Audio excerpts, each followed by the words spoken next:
Welcome to Storytelling with Lindsay Bednar.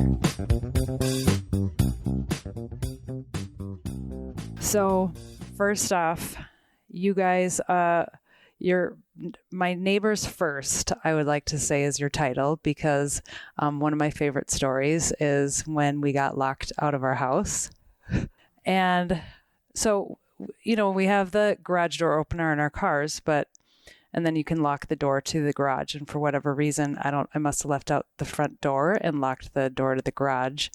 And we went to neighbors. I don't know, it was in the summer or something. And I'm like, oh my gosh, we can't get into our house. We don't have an extra set of keys. So who can I call? Who are the people to call? And thank goodness I had you guys. So you come over to the rescue. You happen to be home. And what did you do? You had some jimmy rig tool or something that you used. No, we basically broke into your garage. I went back to get it. Yeah, it was the window. Oh, yeah, it's the window. Yep. So Yeah. I think we had tried the pry bar to get into the garage. And then that's when we're just like, well, hey, let's see if there's an open window, because everybody always seems to leave an open window. Yes. And which is a good cautionary tale, because I didn't even realize that window was still unlocked, and it's ground level, very easy to get into. Yeah, and we just found that open window and we were in. So you popped the screen off with something. Yep. So, and was that like a police tool you have? No, a screwdriver. Well, Fozzie was there to greet us, so I don't know that anyone else would have tried that trick. Hopefully. Yeah. He's all bark and no bite. But I see, this whole time I thought you had like some crazy tool that you brought over. It was just a screwdriver. Oh. And we were going to cut the screen, but I was able to use a screwdriver and just pop the screen out of the track. Got it. Because so many times when we go to burglary calls, that's what you would find, the screen just perfectly cut around the edge, and they would just pull the screen back and get in. Oh. So we didn't have to resort to that, but see, that's how you think like a police officer, not like just a idiot who locked herself out of the house, is I wouldn't have even thought to check if it was unlocked. But yeah, so you popped it open. Garrison was super excited to be able to crawl through the window and open the front door and save the day. So thank you guys for that. Okay, so you are both canine officers. Mark, you are retired. It's such a fascinating field. I'm sure you could tell us stories for days, but I want to know how it was that you got into it and what the process is like, schooling. Like, what was your journey of becoming a canine officer? What inspired you to do it and all of that? Yeah, canine was always one of my, when I first became a police officer, canine was on kind of my list of things to do in my career. But there's kind of a process to get into it, and you have to serve a number of years on the street before you can even apply for special units. So basically you had to be on patrol for 5 years. I think it's changed now to 4 years, if I'm not mistaken. And it's a process to go through. At the time I went through it, you basically had to help out the canine unit with the current officers that were in there. So you had to be like a decoy. And this is just like a volunteer that you're... Yes. Yep. So it would actually be on, sometimes when I was on duty, and my supervisor let me do it while I was on duty, or else it was just on my own time that I would go in and help with different aspects of the training, hiding for the canine officers, and they were able to send them. So I was basically a decoy, take bites, and just kind of learn the ins and outs of the canine unit. Okay, wait. So when you say decoy, you were like somebody that was supposed to be a bad guy? Yes. No way. And you just do that. You have to just volunteer to do that. At that point, yes. And so, I mean, they give you the protective suits or the protective sleeves to do this, and everything's pretty controlled. But incidents still do happen. You still will get bit. Happened a couple times. You got bit? Yeah, I've been to, I don't want to say how many times I've been to the emergency room. But yeah, I've been bit a number of times, but that's just part of being canine. You are going to get bit. That is part of it. So I had got into it, and just to get my name known with the canine officers, and then there was a process. So when a position came open, you had to submit a letter of interest with a resume, And then there was a oral interview that you had to go through with the current canine officers and a sergeant and another supervisor. And then you were ranked. So it was basically like a civil service ranking. So you would do your interview, practical test, seeing how you were able to do with the dog, and the decoy aspect came into play, being that you knew how to do that. And then you would be ranked, and then they would take you based on that ranking. So if there was only one position and you were number 8 on the list, you pretty much got passed over because you just it wasn't going to happen. So they would hold that list for 2 years. Oh, I was going to say, if you get ranked at like 8, is your chance of becoming a canine officer like slim to none? Mm-hmm. Okay. So I was on 4 different lists for that, and the 4th time is when I finally got in to the unit. Wow.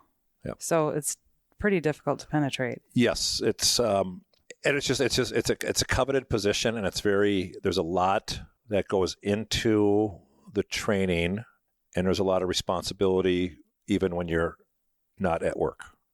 Like, I mean, that dog is pretty much your responsibility 24/7. So there's a lot that goes into that, and Beck can talk about her process too with the eligibility list. Yeah. Of getting into canine, and so like I said, it's a big commitment. Yeah. So once you become, well, I suppose we can let you share your story first, and then I want to know about when you get your canine and what that process is too. So yeah, Becky, why don't you share about how you got into it? Well, mine was pretty much the same, except I didn't do a lot of decoying prior, but since Mark was already in the unit, I would attend a lot of the canine trials, their certification. So I'd be supportive for him and all the other guys that were going through the trial at the time.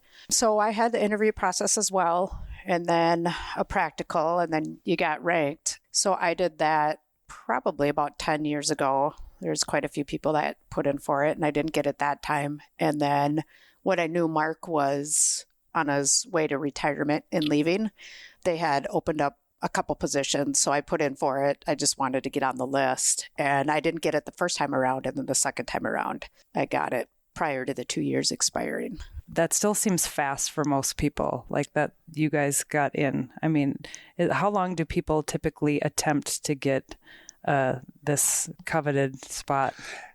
You know, it just goes, I mean, some people have put in for it after their 5 years, or they were eligible to do it, and they got in right away. It all goes to kind of how you interview, how you place, how they, the practical part of it was, how do you correct a dog? How do you take a bite? How, just if you're coachable is the biggest thing, is if you're coachable. And so a lot of it just, like with mine, my time frame just didn't work out. So like I said, it basically took me 8 years to get in there. And then Beck, I think, was, like I said, you tried one time a long time ago, and then just kind of pushed it aside. And when I got in, I'd basically been on the street, I think 10 years. I think maybe a little longer than that. So 10 or 12 years I'd been on the street, basically a 911 responder.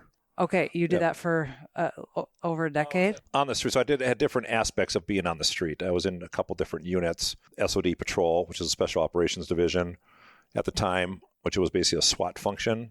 And we would go out on patrol in the high crime areas, directed patrol wherever they needed us in the city. So I did that for a number of years. I was on the community response team for a few years, and then I was back answering 911 calls. So basically, you were a district squad answering 911 calls. So I did that. Was a total of 12 years that I had done that before I went to K9. So how old were the kids when you were out working on street, and what were your hours like at that time? Well, my first marriage, my kids were small. And then when I'd gone through the divorce process, and then Beck and I became a thing, and then got married. So I think Josh and Bella were fairly young when I was in K9. Probably 5 and 6 or 6 and 7, something like that. So they'd been around dogs basically all their life, from a young age. Yeah. You've got to have some crazy things from what happened in the field. There's all kinds of crazy. I mean, and everybody has crazy stories. There's no doubt about it. But the thing with K9 is you're kind of brought into line of danger quicker because of your function with the canine. So like on your vehicle chases, they want you to be up front. So they're always calling. So there's always that you're like right in the front of things. What kind of situation requires the canine? Well, I mean, there's a lot of aspects of canine, and there's the apprehension part that everybody thinks of, that's they're going to send their dog to apprehend somebody. Okay. That is at the point where it's a dangerous felon type crime, felony level crime, which is your top level crime, which at the time were car chases, somebody with a gun that's being chased. But like I said, everybody always associates canine with apprehending. They are a great locating tool, and that's what we basically use them for, as a locating tool. So we can use them for a lot of different aspects. I mean, it's from tracking, building searches, article searches if somebody runs and they drop something. So our dogs have a lot of capabilities. It's not just that apprehension function.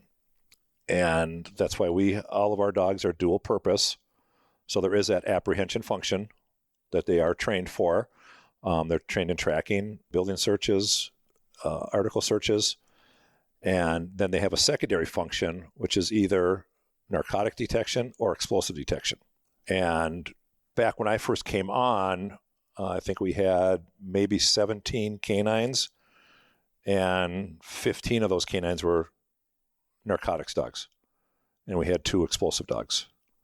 Now the tables have turned. Now we have, I keep saying we still, I'm retired, but they have now, I think, 10 explosive dogs and 2 narcotics dogs. So you can see the flip in the way things are. Okay, that's because the demand for explosive... Ever since 9/11. Got it, okay. And so now the tables have turned, and with the terroristic threats and things like that, like I said, canines have they do a multitude of functions, and they're basically invaluable to any police department. And like I said, we do, ours are, with the explosive searches, it's for all the special events, be it marathon, parades. We do all the special Vikings games, Timberwolf games, and I believe we're back into the Twins stadium. So a lot of that stuff is done behind the scenes before the fans actually get there. Oh, so every time there's one of those big events, there's probably a canine who's already... So like on a good, I don't want to use the term on any given Sunday, but on a Sunday football game, they have 6 canines, explosive canines, and then we have a bomb unit also that assist us in searching those venues. So we'll do all that prior to the game starting. Wow. Has there ever been something that you have confiscated in your time in those kinds of events? There's been incidents, but it's never been an actual device. There's been suspicious packages, which we are called to. Typically our bomb unit is the one that goes up and searches those. And then the canine function on that is to do a secondary search. Like we've had transit buses that someone says there's a bomb on this bus. So then that bus is basically stopped in its tracks. An area is cleared out, and the canine will be the secondary circle per se of security. And the bomb techs are the ones that will actually go onto that bus and look for that package. And does that usually happen if there's a suspicious package left behind?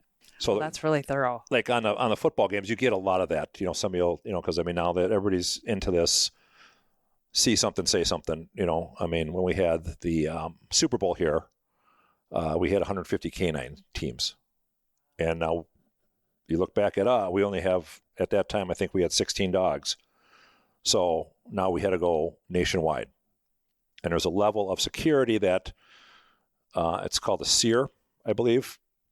SEER level, and then that's the federal government dictates what the threat level is, and then they call in all their resources from across the country. So we had 150 canine teams, and then we had canine teams from TSA, from the Border Patrol, U.S. Coast Guard that came and were here. And we had to work with all these other agencies and set up, because there was a multitude of events during the Super Bowl. All the special things they had on Nicollet Mall, and there was access points, and you can only come in at this point. And so we had to coordinate that with all these outside agencies, and the FBI, ATF were also involved in that. So it was a big, huge event to put on. I've heard the Super Bowl is one of the most dangerous things out of like the year because of trafficking. Is that accurate? Yes. That, in addition to the canine, then we had a whole nother unit that was, because you've got all these execs and business people and a lot of things go on that the seedier side of life that attract these events, and that things come in to the cities for that purpose. Wow. So did you say there were separate units just focused on that, or is that there were? Yep. And I believe, correct me, we did have a human trafficking unit, or we still do. There was human trafficking in our department, and then there was other people from outside agencies that came in and assisted with that, and they hit that pretty hard. So a lot of sting operations that they would set up, monitoring websites and things like that, and going after that type of, and then we even the ticket scalping. They had a special unit that just dealt with that. Oh, sure. Counterfeit tickets that were being sold. And yep. I can't imagine the amount of the influx of people that came just in the police force during that time, not to mention for the event itself. So I think what a lot of people think of when they think of canine unit is they think of German Shepherds, but I have learned that that's not what you have, right? So will you talk about the breed? And well, there is, yes. I mean, the German Shepherds are that's what everybody, when they associate canine, they think of the German Shepherds. That was a large part of our unit at the time, but we've had bloodhounds and we've had single purpose. So our dogs are dual purpose: apprehension, tracking, building searches, and they're either narcotic or explosive. There are single purpose dogs, which we had one of those, which is just a complete single purpose explosive dog. It was a golden lab, and it was supported by the ATF. So the ATF had paid for the dog, and then they sent an officer to Quantico for 3 months to train that dog and then come back. And then we've also had bloodhounds. As things progress, things change, breeds develop, and then there came the Belgian Malinois. Yes, that's it. What's that? That's it. That's the name I was thinking. Yeah, Belgian Malinois. Okay. They call them Mal for short, M-A-L. Yeah. Okay. And they're really used by the military just because of their high drive and their sustainability to work longer periods of time in basically adverse conditions. So basically is what they did is they took don't quote me on this, but I have to do my research, but I think they took I don't know if it was a Dutch Shepherd and a Belgian Shepherd and mixed it and came up with the Belgian Malinois. I'd have to go back to the lineage of actually how, but basically they created a super athlete is what they did for a working dog. And then that's when they came up with the Mals. And they're just very high drive, they're a working dog, and they love to please. And so my first canine was a German Shepherd, all black German Shepherd, Maverick. And then my second one was a Belgian Malinois. Now they've got into mixing a German Shepherd and a Belgian Malinois. And now we have a Belgian Mal mix with a Shepherd. And that's what Beck has. Beck has a Shepherd and a Mal mix. Again, it's another super athlete. So you have the best of both worlds. So you have because the Belgian Malinois, I can explain it to you. And if there's a person on one side of a fence and they need to get to that person, they will go through that fence instead of trying to find a way around. Where a Shepherd will use its brain and try to figure out a way to, if he can't get into that fence, he'll find a way around. He'll look for a different opening. Where Mal will just keep trying to run through that fence because it just won't use. It's just that. I think they put it there that they're the smartest, dumbest dog. Yep. And the Shepherds are bigger too, right? Not necessarily. Yes. Yeah. Typically they are. So you got a little more brawn and a little more brain. Yep. Okay. But my Mal Blaze, he was only 56 pounds, and nobody wanted to decoy for him because of his speed and the way that he would launch and take you down. Wow. So they were afraid of the... Well, I don't want to say that they didn't want to get in because it would knock you on your ass, and people didn't want to get injured. So there was only one guy in our unit that ended up taking his bites when we would do the certifications for the USPCA, because he was just a little Tasmanian devil. He's sweet.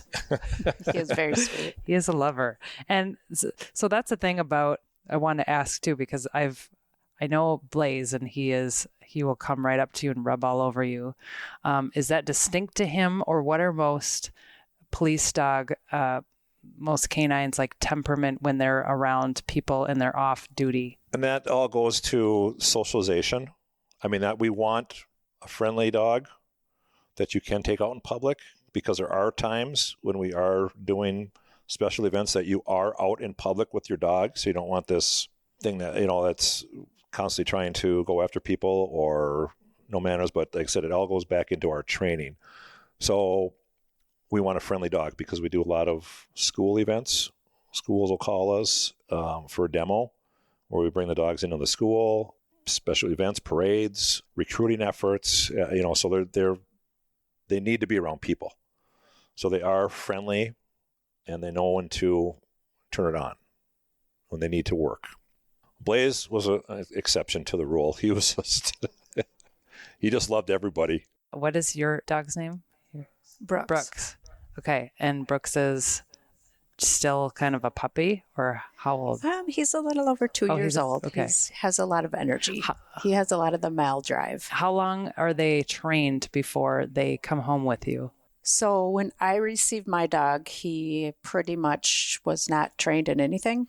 So it was almost like bringing home a wild animal, if I'm being honest. Is that normal? I mean, don't they usually go through training before they come to you? No. Oh. No. So what he had exposure to, say, like the Kong.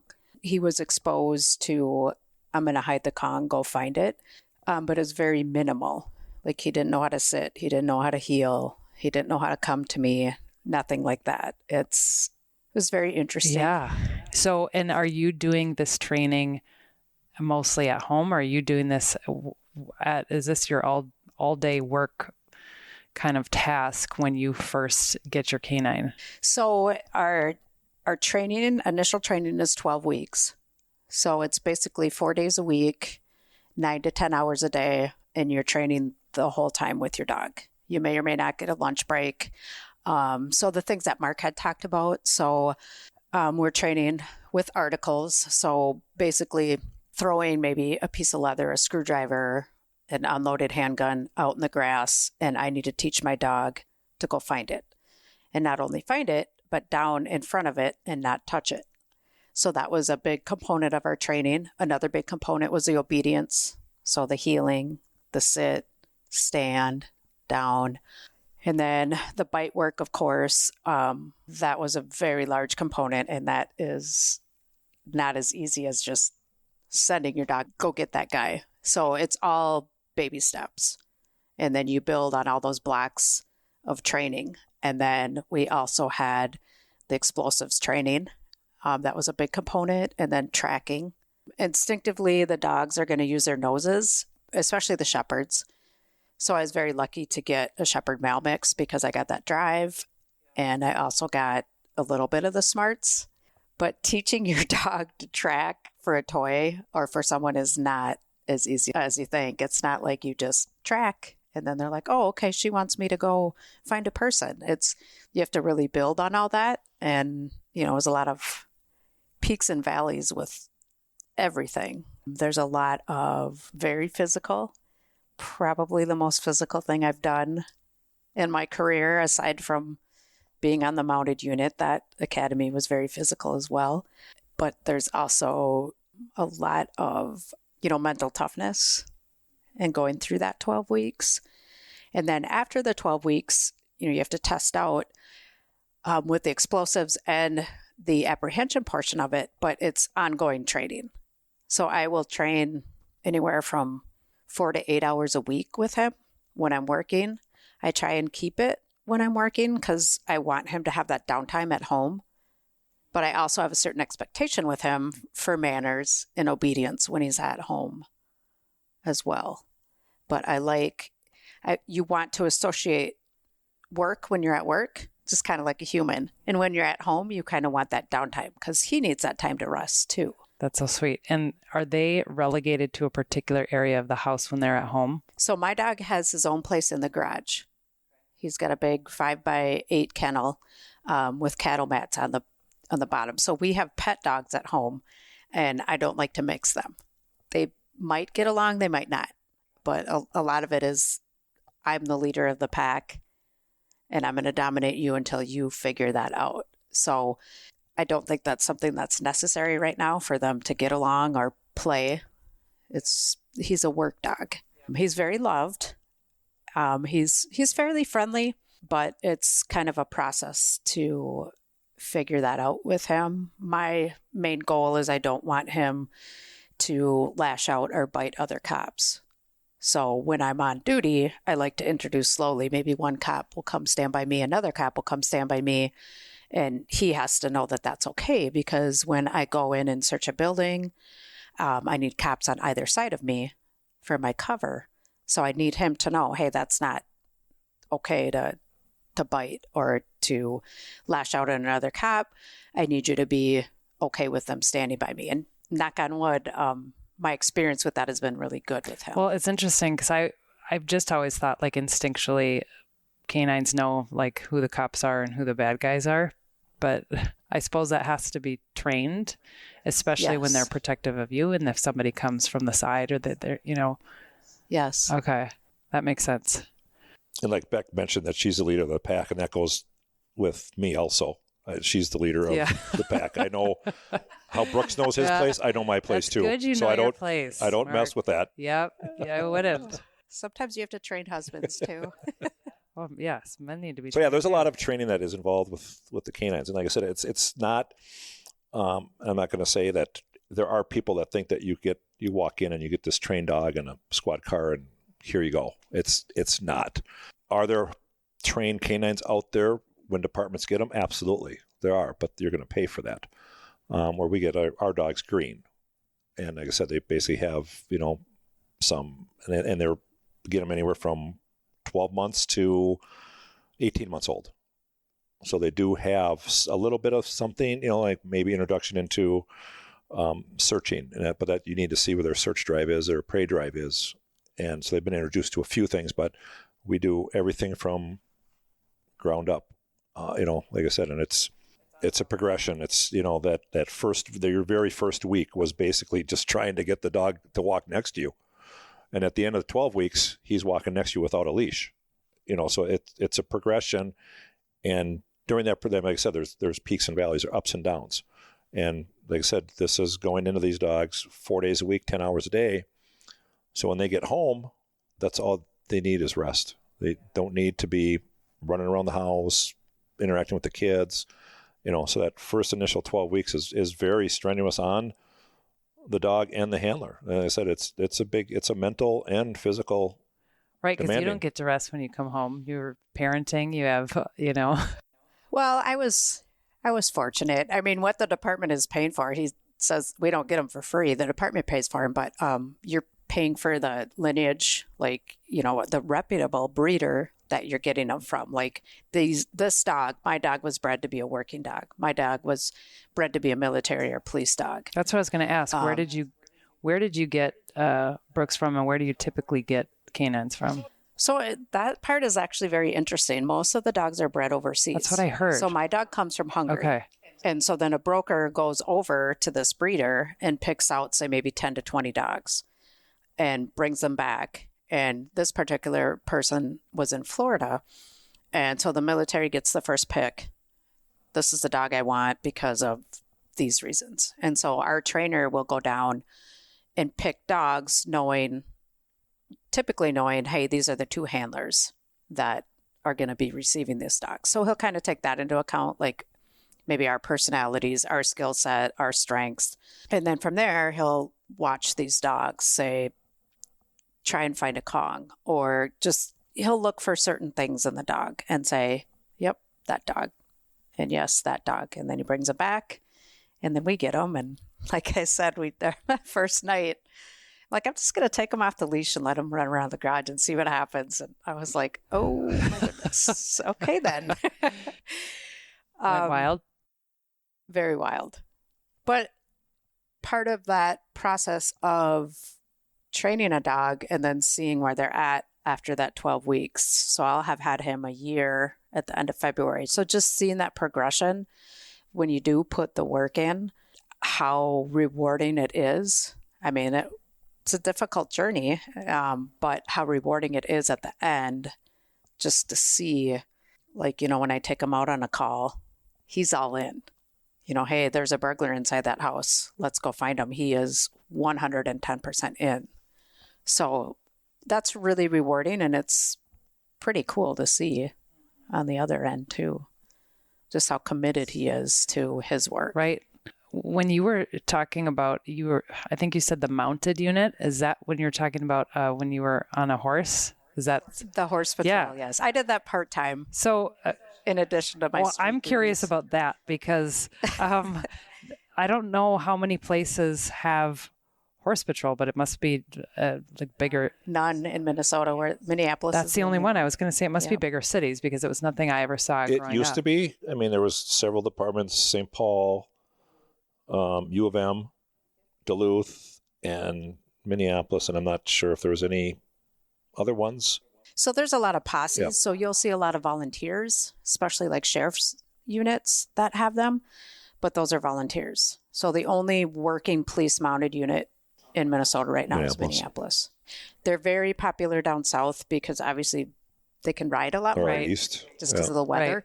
Right. New York, Chicago has them, Nashville. But yes, Minneapolis is the only one in Minnesota. So what are they typically? I mean, there's some like clear benefits in my head of what it would mean to be using a horse while on duty, but what are they used for? Why Minneapolis? And what's a benefit when you're on the horse? Because to me, let's just say I've ridden a horse a handful of times on like excursions, outings, whatever. And you have to, like, they sense my fear because I'm afraid of heights. So just being that high up, so I've been tried to be bucked off before. I've had like some kind of weird experiences with horses and I love them, but I'm also just afraid to be up that high and I feel a little out of control. So obviously it's people who are comfortable being up there. They have a relationship with the horse, much like with the dog, I'm sure. But there also seems to be a bit more vulnerability too when you're on a horse. So in what kind of circumstances do they use it and what are the pros to it?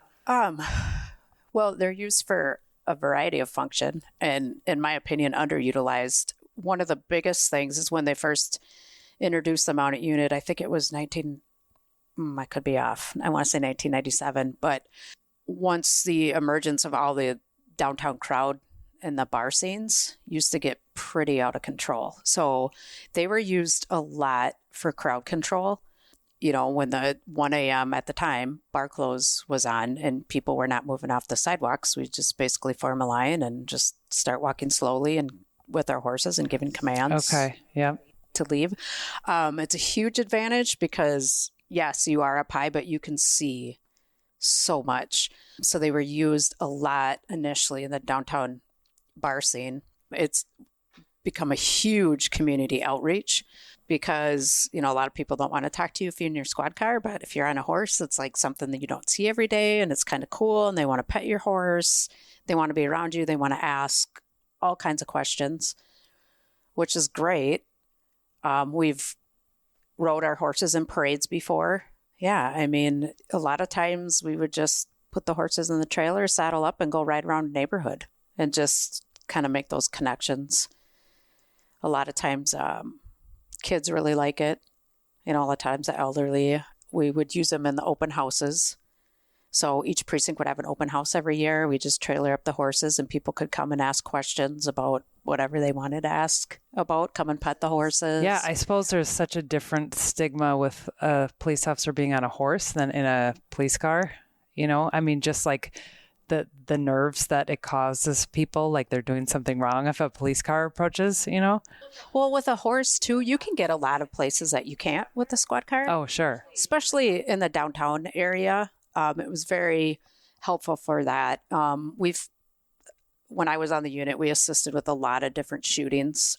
We had one in particular where there's probably about 7 people shot, and the paramedics could not get to the victim, so we were able to open up the crowd and create a safe barrier where they could get to the victim and put that person on the stretcher. And we would walk alongside the stretcher and make sure that they could get them into the ambulance. We've done that a lot. We've done a lot of different big events like the RNC. And then when Trump was here, when they had all those different goings on with that. So a lot of the larger scale events. Yeah, a lot of crowd control, I can see. Yes, a lot of crowd control. And I mean, the big difference between like a horse and a dog is a dog typically wants to please you. A horse typically does not. They don't really care. Oh, interesting. So that trying to get like a 1,200 to 2,000 pound animal to do what you want them to do is a little more difficult at times than getting a dog to do what you've trained them to do. But it goes back to a team again, you know, and yes. We couldn't do what we do in K9 without the help of everybody else, you know, because we're out there with our dog and we're doing things and we need to watch that dog. So we couldn't do our functions if it wasn't for the street cops and the support that we have on the street. And the same thing with mounted.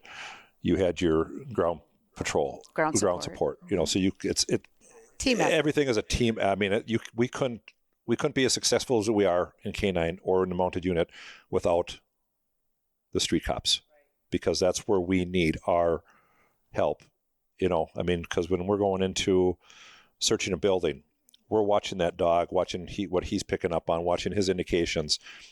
So that's why I said we get pulled into danger more so than anybody else, but we need to rely on our cover officers that are with us, and that's why it comes back to it's a big team, you know. And we don't go into a building unless we have cover officers.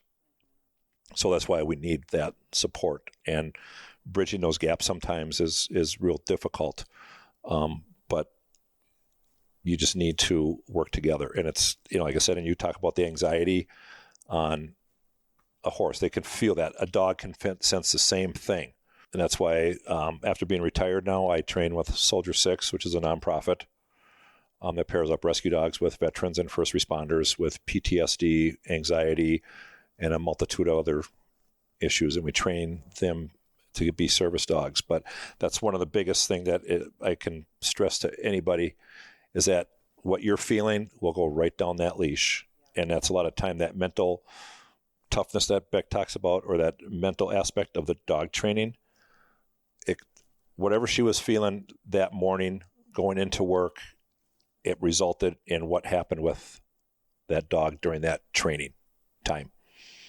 And that's why you've got it. It is a mental game. It is tough, and being able to overcome that and the peaks and the valleys. And one day you have a great day, and this is the world is the best, your dog is the best, and the next day you come out and the wheels just fell off the wagon and you're sitting there with a leash in your hand saying, where did he go? He just ran off. Now I have his leash, but he can't come back to me. And it happens. I mean, it happens several times. But when it happens to you, it's the worst day on earth. But like I said, everything is a team. Everything is a family.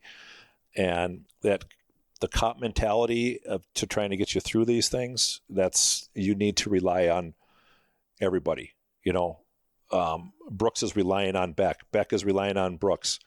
Beck has to rely on her partners that are coming to assist her and cover her back while they're going into a building to look for somebody or on a track, you know. So there's a lot of functions that, you know, I mean, it's a coveted position, but like I said, we wouldn't be able to do what we do without the ground cops there watching our back. And that I have two things that I was thinking about as you were talking about that. The first being because they can feel so much, you say it goes through the leash and dogs are so perceptive of us.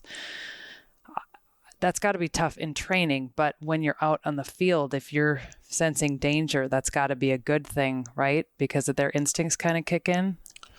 But they will pull you into that danger because they want to get to what they're looking for. So they will pull you because the dog can't decipher this is bad or this is good. He's just going. He was trained to find the person, and he's going to pull you into danger. And you're just holding onto that leash. You just can't let go and say, go to it, buddy. I'll be here when you get back. No, you're going with him. So that's what the most, like I said, canine is probably one of the most dangerous spots in the police department because they will pull you into danger. And that's why you need to rely on your cover officers that are going with you. And sometimes we have to direct them. I need you to hear, watch that side. So we got to be kind of a coach and a referee and all at the same time. That was the other thing I was going to, when you're talking about, different units, I think one of the stereotypes of dramatic TV shows is that everybody is kind of like in their own unit, and there's kind of like this, oh, you're part of that unit, this is my unit, and your people are territorial, and there's like, I don't want to say animosity, but kind of like tensions between. Is that accurate? Again, it's made for TV. There is some of that does go on. I won't deny it, but I kind of use it to Well, some of those TV shows are just so far from reality. Like, you'll have some special unit that is after this crazy murder suspect who's like involved in some kind of drug ring, and they get 3 shootings in a day, and then it's like, oh, no, you're good. Next half hour, you're doing something else. I'm like, that's not a reality at all. Like, that's not how it works. And they very rarely will show any kind of street cops working, where I think people have a very off perception, and having worked the street for the majority of my career, probably 22 years before I went to K9, people have no idea. Well, it does happen. They're like, oh, you're in K9, but you just have to turn it around. It's just like, the spot is open to anybody. If you want it and you're saying, oh, he's in K9 because he doesn't answer calls, he's in K9, you can put in for that spot too. And it's just like, it's a lot of hard work. There is a little bit of politicalness that goes along with any kind of special unit. There's no denying that. And sure, as with any field. That's life though. So that's no big surprise. Use it to your advantage.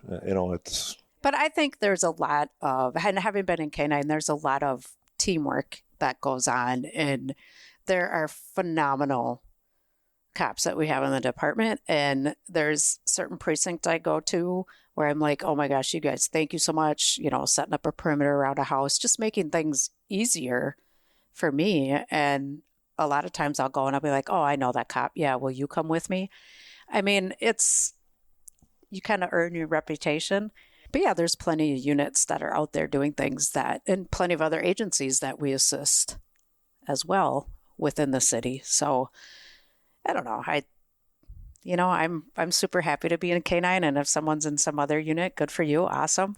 If you need help with something, I'll help. Like I said, and the K9 unit that we were in, or that I was in, but you're currently in, it's just everybody wants to see everybody succeed. There's not one person that's out for themselves. Like I said, it's all Tim. And like I said, if one succeeds, they all succeed. Like Minneapolis, like I said, we have to get our dogs certified every year by the United States Police Canine Association for them to be on the street. So it's called Patrol Dog 1. And they have a 3-day event every year in the region that we belong to, which we're in Region 12, and that's typically Western Metro and some outside. But so they have this 3-day certification that goes on every year that you have to pass so that your dog can be on the street. So like I said, and we've always done very well as a department, Minneapolis. So when we come walking in, we look really well. And some people are like, oh, here comes Minneapolis. but we do really well, because we do good at certification. Like I said, some of this stuff is just trial dogs, but we also get the street calls that we are able to use our dog on. Well, plus we train weekly. So we get a lot of benefit. Like I said, training our dogs are well versed. They're great street dogs and they're great trial dogs. So we have gone. So if you certify regionally, then if you have a certain score, you can go to the nationals. And we've sent, I think 3 or 4 years in a row, we sent a team of 5 officers and 5 of their dogs down to the nationals and competed and done very well in it. And they always look at the northern Minnesota as one of the great training areas for canines. Northern Minnesota, I mean, Minnesota as a got it. as a state. Yeah. Everything that comes from Minnesota, we just do real well in the national events. Oh, that's cool. And okay, so I would be remiss not to ask you guys some of your crazy stories from being in the field, working with canines. I mean, you said you were a 911 operator. I'm sure you could write a book alone on that. 911 responder. Yep. And that's what Beck was. So she did 22 years on the street. I did 12 before going to canine. A lot of the crazy stories that people like to hear are also traumatic events for us. So, like I said, I had over 25 critical incidents that has caused PTSD, anxiety, depression, the whole gamut. So the cool stories are ones that can cause a lot of trauma too. I'm really glad you said that. And I think it's something that, the things that are sensationalized are things that are difficult. And I know this from working with authors who've written memoirs, and, they're sharing traumas, and they're writing things that might be salacious, to some people. And for them, when they talk about it, this is like, well, this is my story. This, I lived it. So, everybody likes to hear the cool police chases and the canine stories. And, but like I said, but it's police work, and police work has never been designed to be pretty. And there's some pretty horrific things, but like I said, but generally speaking, people want to hear the cool stories, Right. And how do you navigate that? Is there any required therapy or things that police officers go through? Is it just offered, any kind of post-traumatic things that they'll put you through?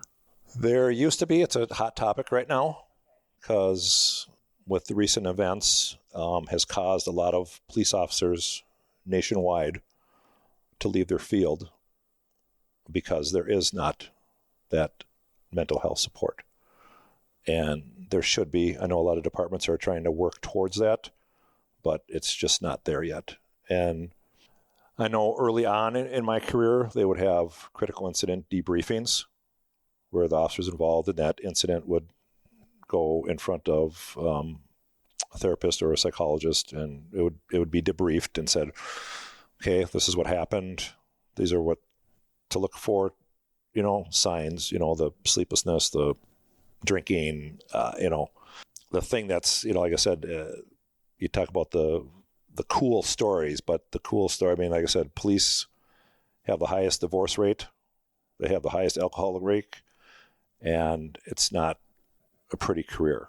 And that's why I think there's so much hard times right now of people getting into it.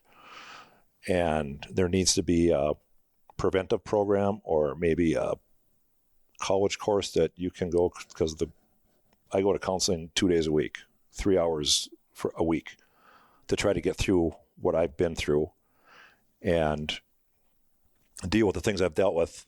But I think that should be like a prerequisite before, like one of your college courses of going into this type of behavioral training or critical incident. This is what's going to happen to you. And then it goes on the flip side of, let's say, what it does in your home life and what Beck has had to overcome or help me with my issues. And again, a team thing. She's helped me help myself, but she needs help too at times. And so it's needs to be dealt with. I don't know how it's going to be dealt with, but there's not funding for it. So do you pay out of pocket for? I pay out of pocket for mine right now. Yep. But I swear by it because I've gone through a few, and the ones I'm dealing with now are great. They know how to help. And Beck, you need to this, like I said, mental health is a big part of where we're at and where we've been to get through police work. And like I said, a lot of people want to hear the cool stories, but those cool stories are what caused where we're at right now. And like I said, and a lot of people have left that profession just because they can't come and do that job. And that's a real hard slap in the face when someone says, you cannot be a police officer anymore. And that in itself was traumatic. Now I got somebody telling me I can't do this job anymore. And it's happening to police officers because they are in the midst of PTSD. Yeah, it's happening to any first responder. It's becoming more prevalent. It's in the military. We all have these traumatic deals, and it can be debilitating. And if you don't deal with it, it's why there's a high suicide rate in first responders because of that. The two of you both being police officers, I would think that it would help a lot of just the understanding of where the other person's coming from, but it could Absolutely. make a lot of conflict too in different ways. But it's a challenge. Yeah. But to be in your shoes and to see what you see and to go through what you go through, there's no articulating that to somebody else who hasn't walked the walk. So there's at least that, I would think. So I'm going to be really reserved when I say about the department and their providing of mental health services. I was part of the peer counseling team for a couple years, and a lot of us just kind of do that on our own, check in with other cops that may or may not have had a traumatic experience or went to a traumatic call, make sure they're okay.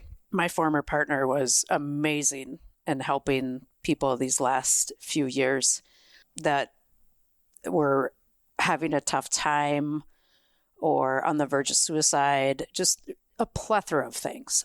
He has left the department, and since then, it seems like the push towards the assistance with mental health has not been as strong as it was when he was there. I will say that.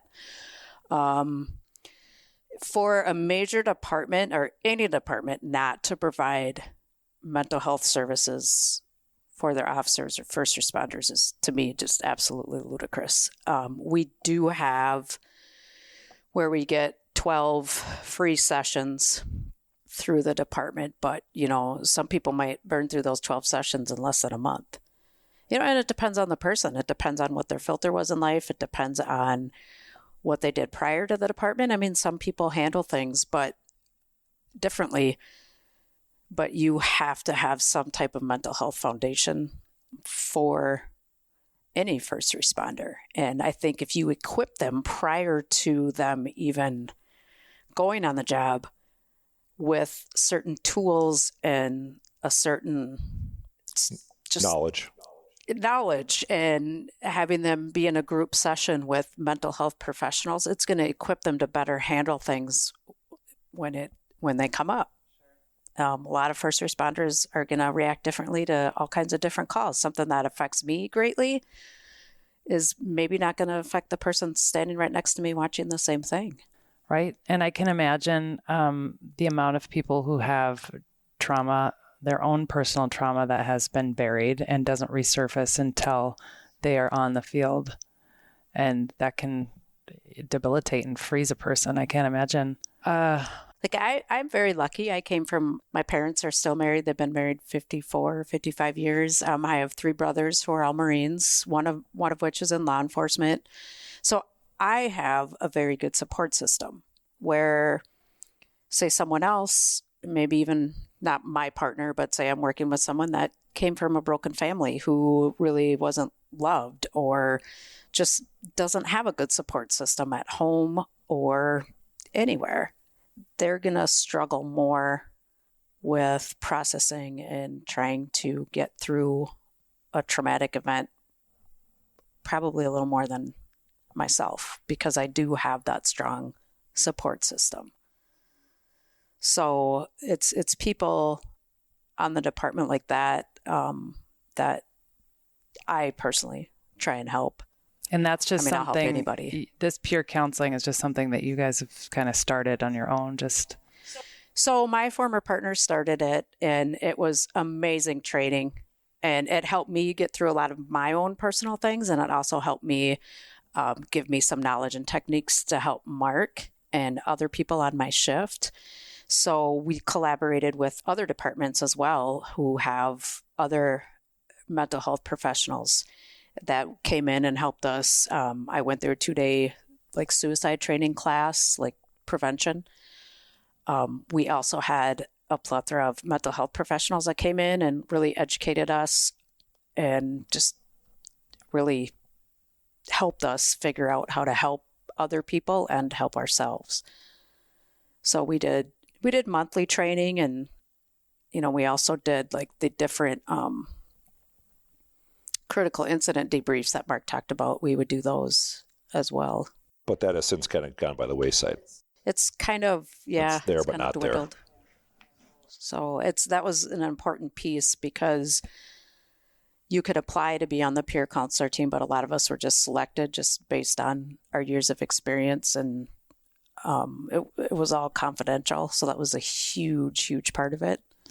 Did some of this funding go by the wayside after the George Floyd There's incident? plenty of funding. Oh, there's plenty of funding? There's plenty of funding. It's just what the city wants to allocate. And did you see shifts in that specifically mental health realm for police officers after the George Floyd incident? Yes, I think there were a lot of people that just kind of lived with their PTSD and anxiety or depression, or a combination of all of them, and just kind of muddled through. There's a big stigma, for people who do have PTSD. I think now it's a little less. For sure, it's a lot less than when I started.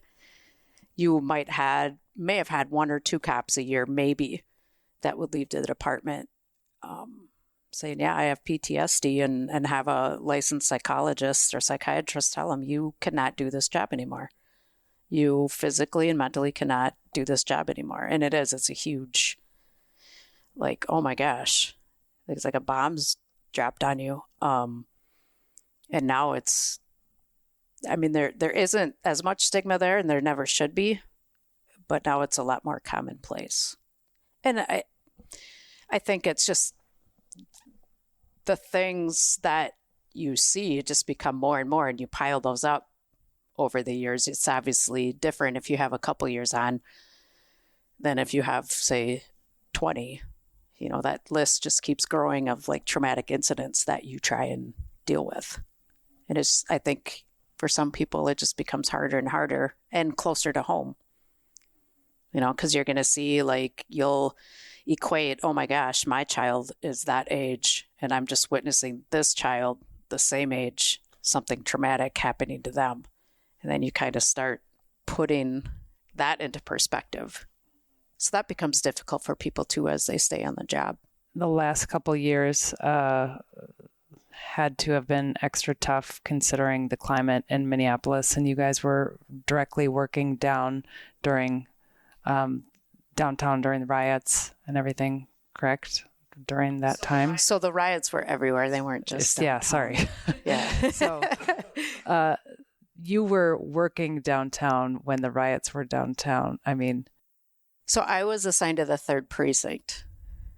So the first, I'm not going to talk a whole lot about that, but the first day I was the 3rd precinct, and then I was working part-time mounted patrol. And so then that was, that's what we do, is crowd control. But that quickly got out of hand very, very quickly in all different parts of the city. You don't have to talk about it all. I guess just from my perspective, it was saddening to see a lack of support of the police force that have been out there protecting us for so long. And then it was just, to me, a slap in the face to so many of you, knowing what you do, risking your life day in and day out. So I don't know if there was any kind of misnomers or anything you wanted to speak to that, but there's clearly been a shift in the last couple of years, just even with police numbers in the Minneapolis area, correct? How much has it decreased? We've lost, I think, over 350 officers in 2 years. And the majority, I would say, went out on medical, PTSD, a lot of retirements that probably maybe went to retired, but said, screw it, I'm done with this. And what was tough for me, being that we were in canine, Beck was not in canine at the time, but we cannot use our dogs for crowd control. There's nowhere near it. So we were basically told to stand down, and she's out on the front line. So I'm sitting there worried about her, and you were on 15, 20-hour days. That was exhausting. Basically to come home, get a couple hours of sleep, and go right back. And here I'm just working a 10-hour shift because we're not allowed to do anything. So that was probably one of the toughest times in our relationship. And I'm worried about her, and she's just trying to keep herself alive, So, and like I said, you start doing that sleep deprivation, and you start not taking care of yourself, and it snowballed real quick. And we, like I said, it was probably one of the toughest times in our relationship because I would just say something. It was just like, you don't know. And I didn't know because we weren't able to be down there. And believe me, we were trying, and a number of people left our unit because of that, because we weren't allowed to go down and help. And you wanted to. Yeah. And it's not like we could, because a lot of us, we were trying to figure out game plans. We're like, hey, let's leave the dogs up here. We'll just jump in a squad together. But then you have the flip side. So we couldn't leave our facility unsecured because of what was happening. So, like I said, could have come in and killed the dogs while we were gone. And so we still had our area to protect too. But it was just a real difficult time. Like I said, and we lost 350 officers, and it'll be, even if they had a shift in the way policing is done today, it would take 15 years to get those numbers back. It was a difficult time. Yeah, I will say that. It was like Groundhog Day. You come home, sleep for a couple hours, go back, or you'd get called in early. I personally was all over the city. And I will say, and you pretty much hit it, like the slap in the face. I mean, the evil that I saw from people was unbelievable. I mean, just the things that I saw, obviously I can't unsee, and you deal with that in a different way, but just the amount of hate towards police officers, and not just hate, but the violence. Like, I remember the guy I was standing with on a horse, we were trying to save the 3rd precinct, and he played me a body cam video, and he was like, "Did you hear that?" And I go, "Yeah." And I go, "Where'd you get that from? It sounds like gunfire." He goes, "That was us sitting on the horse." He goes, "I thought that was a firework." And he's like, "People were shooting at us." And you just kind of shrug it off. And I'm like, "All right, well, we better get ready and go get the horses loaded." But not only just during that time, but afterwards. So after I completed my time with the mounted unit, that 10 days, or what, I don't even know how much it was, I went back to my precinct, but we didn't have a precinct anymore. And just the displacement and the hate and that going to the calls and trying to help people. And I mean, everybody thinks that, oh, you're this big tough cop, you got to take it. But, after a while, like feeling all that hate day in and day out for what? Because I'm here trying to help somebody, and people constantly trying to hurt you. It wears on you. And not only you, but our relationship. And my kids were terrified. And, we didn't see them for a long time. Well, even we had that aspect too, that because a number of personnel files out of the 3rd precinct got taken when they overran the precinct or gave it up, and our personal information was out there. So we had to literally pack up everything in our house, take every family photo off the wall, every personal file, and we had to move it over to a neighbor's house. And then we had retired cops sitting in our driveway. I remember that. Mm-hmm. So, there's one positive out of that is like, we had a lot of people that We're looking out for you. reached out and that helped us, or, I still have my prayer card from one of the neighbors, just Garrison support came like over that. in a little police uniform. Yeah. Remember that? Yeah. And So, the treats and and cards the food. and all, the food and all that stuff. So, there's always a silver lining in something. Right. You see the good, but you're still having to fight the ugly every single day. Yes. And probably one of the hardest things for me was just seeing all my friends, not all my friends, but friends that you've known for 20 some years, like they're gone. They left, and knowing that some of them got help, but some of them didn't, how much pain they carry around, You're talking about friends in the force that, like on the Yeah. department. Yeah. And a lot of people didn't want to leave that way, but they were told, you cannot do this job anymore. And you don't have a choice. You're done. And that's not the way that a lot of people wanted to go out, Or a lot of the people that I personally saw, up on the front lines, trying to save the city, doing everything that we're trying to do. Being told you can't. And trying to do the right thing, and now they're being punished, or they've left because they don't want to face getting fired or getting charged with the crime.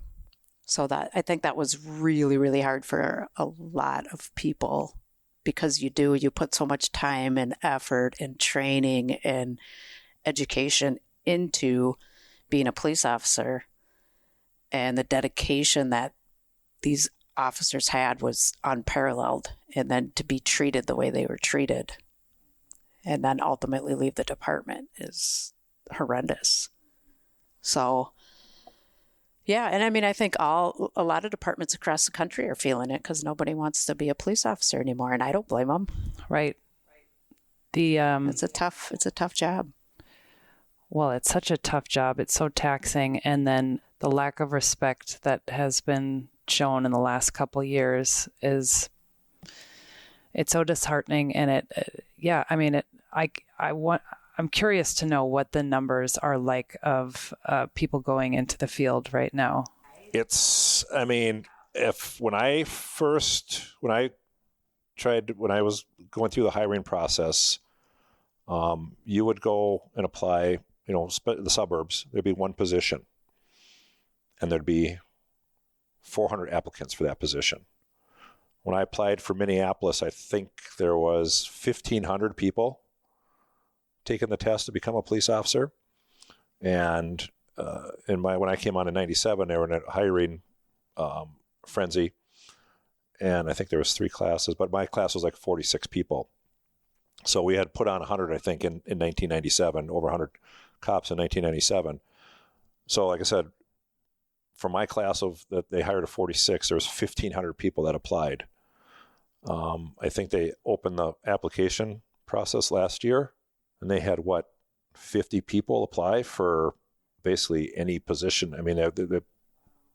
For 30 spots so they had 50 applicants for 30 spots. And it's like, so then I said that's going on nationwide, not just, but it's just there, that shift. Well, I think the expectation too. You go to some calls and it's like, I'm a cop. I'm not a psychologist. I'm not a social worker. I'll try and help you. But some people that call us, or we get called to, I'm like, I don't think this is a police officer call. But we have a mental health unit that's amazing. They're civilians that come out to different calls where that's what people need, is help with their mental health. And I mean, I'll do my best. I mean, I'm going to be there if you're in imminent danger to yourself or others, and I'm going to get you and those people out of that situation. But as far as long term, like that, I don't have the answers, or I am not equipped with that much knowledge to help you long term. So I think just the expectations of what people think we should or shouldn't do sometimes are a little bit unrealistic. And that also takes a little toll too. As cheesy as it sounds, like I became a cop to help people. Like I love to help people, and I'll help you as much as I can. I'm there to catch bad guys, yes. But, ultimately you want to see a good outcome for the people that you interact with. And a lot of times you don't get that end product, like whatever happened to that person. So you got to kind of be like a robot and say, that's not for me to worry about. But I think that sways a lot of people from applying too, is there's just so many expectations of you that sometimes aren't realistic, and then you're under a microscope 24/7. Like one little mistake you make and it's boom, I'm either going to make a complaint on that officer, or you're just drugged through the ringer. Like you cannot make a mistake. And I think that's another factor where people are like, I don't want to be in that position. I don't want to be in a position where I thought I was doing the right thing according to my training and experience, and here I am sitting in a prison cell. And that's a reality for some officers. So I think that's a deterrent. And, family life. It isn't an ideal career. If you would like a family, you're working nights, weekends, it's stressful. And if you don't have a supportive family structure or a supportive partner, a supportive spouse or children, you're not going to make it. You're either going to get divorced, or you're going to be in a bad mental state, or worse, you might commit suicide. So I think that's across the board for different first responders too, not just police officers. So I think that might be a big deterrent. I know my brother works for a department in Illinois, and he said they're having a hard time getting people and retaining people. So it is nationwide, but Yep. Exactly. Once a lot of us retire, who's going to do it? That's scary to think about. And I think, people underestimate, or maybe they don't, but maybe this is one reason why so many people are hesitant to go into the force. But that fight or flight, and, you can have all the training in the world, but when it comes down to that moment where you make a split-second decision, that, that's also a scary place to be too. And we're all humans, and we're, fallible. So, man, I could just talk to you guys all day. Sorry, we went down. I know you want to hear the cool stories, but we went down the wrong rabbit hole. But that's what policing is about.